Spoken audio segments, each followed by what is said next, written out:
ଜାତୀୟ ବାଳିକା ଦିବସ ଉପଲକ୍ଷେ ସୁନ୍ଦର ସରଳ ଏବଂ ସଂକ୍ଷିପ୍ତ ଓଡ଼ିଆ ଭାଷଣ।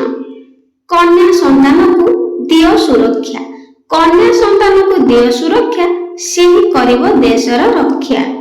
ସମ୍ମାନନୀୟ ସଭାପତି ମହୋଦୟ, ମୋର ପୂଜ୍ୟ ଗୁରୁଜୀ ଓ ଗୁରୁମା ବୃନ୍ଦ, ଉପସ୍ଥିତ ବିଚାରକ ମଣ୍ଡଳୀ, ସାନ ବଡ଼ ଭାଇ ଓ ଭଉଣୀମାନେ ତଥା ମୋର ସହପାଠୀ ଓ ସହପାଠିନୀ ଗଣ, ଆଜି ହେଉଛି ଜାନୁଆରୀ ମାସ 24 ତାରିଖ, ଜାତୀୟ ବାଳିକା ଦିବସ।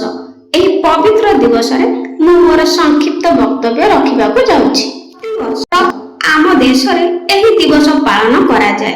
ଏହାର ମୁଖ୍ୟ ଉଦ୍ଦେଶ୍ୟ ହେଉଛି ସମାଜରେ କନ୍ୟା ସନ୍ତାନମାନଙ୍କର ଅଧିକାର ବିଷୟରେ ସଚେତନ କରିବା ଏବଂ ସେମାନଙ୍କୁ ସମ୍ମାନ ସହ ବଞ୍ଚିବା ପାଇଁ ସୁଯୋଗ ଦେବା। ଆଜିର ଝିଅମାନେ ଆସନ୍ତାକାଲିର ଭବିଷ୍ୟତ। କୁହାଯାଏ ଝିଅଟିଏ ପଢ଼ିଲେ ଦୁଇଟି ପରିବାର ଗଢ଼ିବ। କିନ୍ତୁ ଦୁର୍ଭାଗ୍ୟର କଥା ଯେ ଆଜି ମଧ୍ୟ ଆମ ସମାଜରେ ଭ୍ରୂଣ ହତ୍ୟା, ବାଲ୍ୟ ବିବାହ ଏବଂ ଶିକ୍ଷାର ଅଭାବ ଭଳି ସମସ୍ୟା ଦେଖିବାକୁ ମିଳୁଛି। ଏହି ସବୁ କୁସଂସ୍କାରକୁ ଦୂର କରିବା ପାଇଁ ଭାରତ ସରକାର 2008 ମସିହାରୁ ଏହି ଦିବସ ପାଳନ କରିବା ଆରମ୍ଭ କରିଥିଲେ। ଆଜି ବି ଝିଅମାନେ କୌଣସି କ୍ଷେତ୍ରରେ ପୁଅମାନଙ୍କ ଠାରୁ ପଛରେ ନାହାନ୍ତି।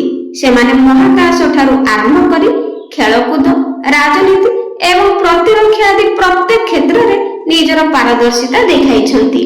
ଆମ ଓଡ଼ିଶାର ରାଷ୍ଟ୍ରପତି ଏହାର ଜ୍ୱଳନ୍ତ ଉଦାହରଣ। ତେଣୁ ପ୍ରତ୍ୟେକ କ୍ଷେତ୍ରରେ ଝିଅମାନଙ୍କୁ ସମାନ ଅଧିକାର ଦେବା ଉଚିତ। ସେମାନଙ୍କୁ ସୁରକ୍ଷିତ ପରିବେଶ ଯୋଗାଇ ଦେବା ଆବଶ୍ୟକ। ସେମାନଙ୍କ ସ୍ୱାସ୍ଥ୍ୟ ଓ ସୁରକ୍ଷା ଉପରେ ଧ୍ୟାନ ଦେବା ଆବଶ୍ୟକ।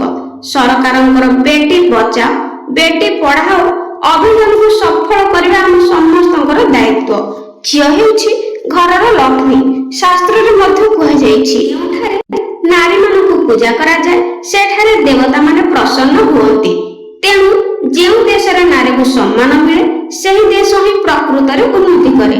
ଆସନ୍ତୁ ଆଜି ଶପଥ ନେବା, ଆମେ କନ୍ୟା ସନ୍ତାନର ସୁରକ୍ଷା ଓ ସମ୍ମାନ ପାଇଁ ସର୍ବଦା ଚେଷ୍ଟା କରିବା। ମୁଁ ଏତିକି କହି ମୋର ବକ୍ତବ୍ୟ ଶେଷ କରୁଛି। ଧନ୍ୟବାଦ।